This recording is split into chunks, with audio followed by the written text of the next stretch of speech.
day. Egberto. How are you guys doing? You guys are really on point as usual. Rumor has it that Biden has been considering talking to Stacey Abrams as a potential vice presidential candidate. Why would she want to get on board with Biden? Maybe Biden could be her vice president. I mean, so let's be real here. Yo, I'm so glad that you are bringing this up. When I saw this yesterday trending on Twitter, it boiled my blood because you know what? To me, that is just another slap in the face to black people and black women. After all the work, the hard work that this woman has put in, he wants to get on the forefront and bring her on as his vice president.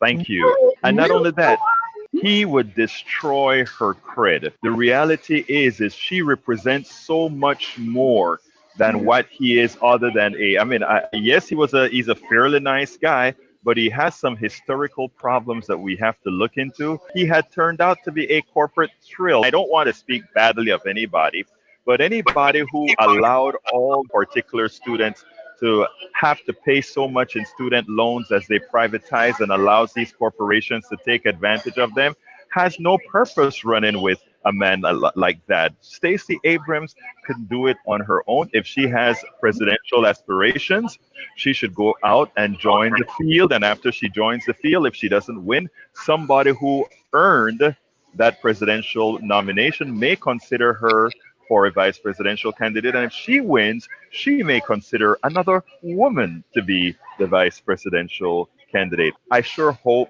she doesn't go ahead and say, oh, wow, I'm getting to the big leagues, because the reality is she is the big leagues. Amen, Egberto. Actually, Robbie and I had this conversation yesterday, and it truly bothered me because it hit something deeper inside of me as a quote unquote Democrat. Mm-hmm. That it shows how the party is playing politics. And if he does this, I will be so disappointed if he picks her. She's in a position where she can pick him if she wants. Exactly. I think she should respond that she will flip with him, switch. She will be the president. He can be her VP. I like that. But the other subject that I wanted to talk about has to do with Donald Trump. As I'm on the show right now, the title of my blog for today is "A Derelict Media is in the Process of Getting Trump Reelected." It's so sad to say that, because as it turns out, there's so much wrong happening in the country, but we can't blame all those people that are going to be voted for him again, because we have a media that has the mass market that is telling them nothing. Here's the funny part. He tweets 30 tweets and he's maligning John McCain. And somehow they want to turn that into the story of the day. But he knows how they operate. He knows that if he brings up a subject like McCain, because of the feud he and McCain has been having, that the media cannot chew gum and report at the same time. So what will they do? They will go ahead and they'll hyperventilate on this issue, and they will forget about the fires we just had in Texas that released a whole lot of benzene that is going to harm all these people, even as the EPA has reduced its regulations on all these chemicals. They know that all the issues with regards to healthcare that is affecting people. Yesterday, I did a story with a woman who asked the hospital, hey, am I covered? Yes. She asked at every step, am I covered? Yes. And what happened? It turned out that the surgeon that they were using at that hospital that day was not in coverage, and she ended up with a $5,000 bill she couldn't afford. And guess what they did?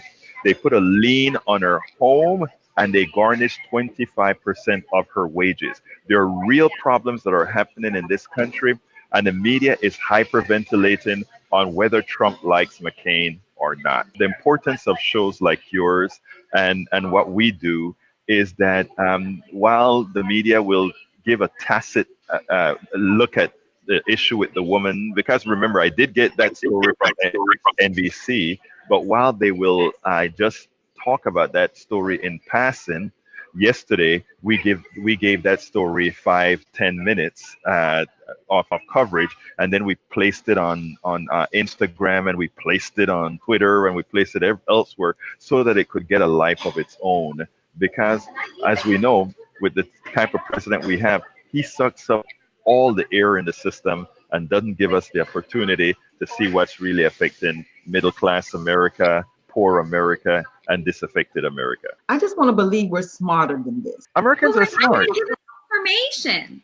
We don't even we're not literally it's fake news. It's not even the reality of what's happening. So how can you make an informed decision if the information you have is so tainted? You're so right, Robbie. You know, a lot of times when I'm talking to people, right, the first thing people start telling me, oh, how can Republicans do that? Or Republicans are this, or Republicans are that? And I'll tell them, hey, Democrats too, you know? And I'll try to lay the foundation to tell them, let's stop being a firing squad against all of us people. In other words, let's the people, the middle class folk and the poor folks, stop attacking each other because that's what they want to do, right? Let's remember how the problem came about. And you were absolutely right, both you and Tamara, when you say that the people don't get the information. So how can they make good decisions if they're not making the information? But guess what Tamara Johnson, Sheely, and Ravi El Caban is doing by having the show and doing what you're doing right now in Atlanta, what you guys are doing to make people understand what's happening in District 11 and all these other and these districts that I hear you talk about. You are doing your part to educate the folks, to let them know, not because the mayor, like I was listening to Kumau, not because the mayor looks like you mean that they have your interest, because those elitists are all in the same basket together. And it's really not about color. It's really not about race. It's really about green.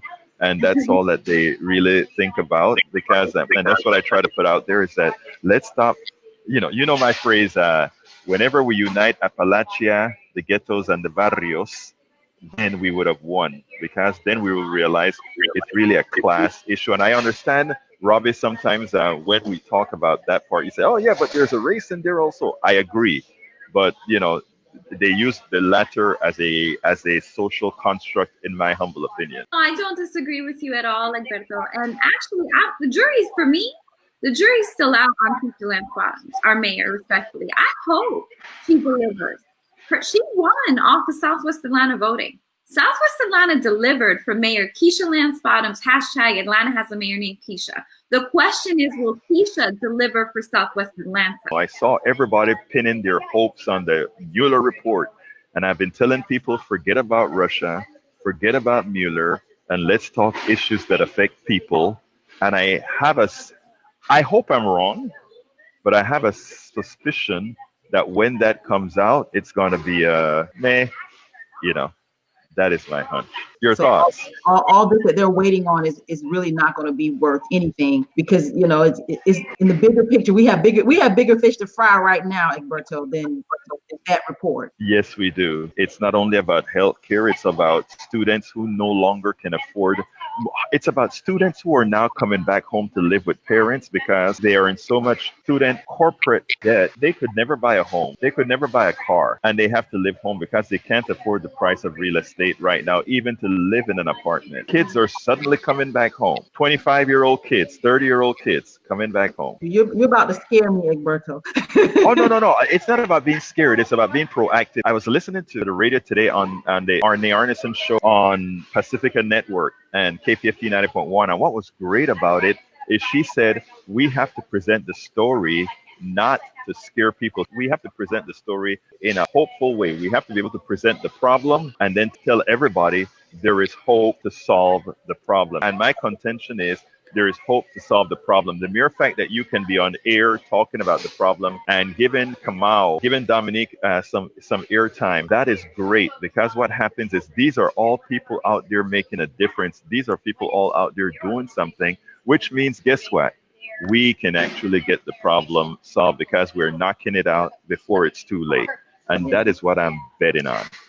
We're doing it before it's too late. Well, Egberto, it is always a pleasure to have you. And we appreciate your national political update, keeping us abreast to what's going on nationally. We look forward to having you back next week.